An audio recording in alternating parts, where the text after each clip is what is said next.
become the go-to tactic for those reacting to officer-involved shootings in the Twin Cities. They thought there were no repercussions for killing people. An action that stops traffic cold. This is a very slight inconvenience. We shouldn't be held up like this. An effort to disrupt the status quo and force people to think about issues they might otherwise avoid altogether. It's a powerful statement. People, they worry about the fact that if they're in an ambulance trying to get to the hospital, if they're in a car trying to get to the airport and they're going to visit someone who's, sick and dying or something, they can't get where they need to go. State Rep Kathy Lomer of Stillwater has introduced House File 55, which would amend Minnesota's public right-of-way law to make blocking a highway a gross misdemeanor rather than a simple misdemeanor. I am very concerned about the safety of the protesters. I am concerned about the safety of the police. I'm concerned about the safety of the public.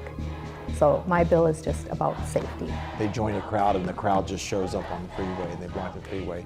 How would this enhanced penalty be in their minds if they're just part of this group and heading onto the highway, you think?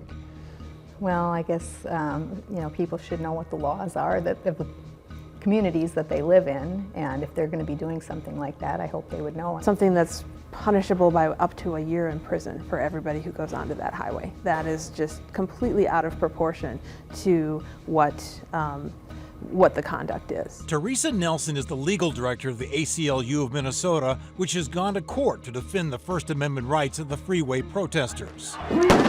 That has been the message, is that this is not business as usual, and we need to shake people out of their complacency.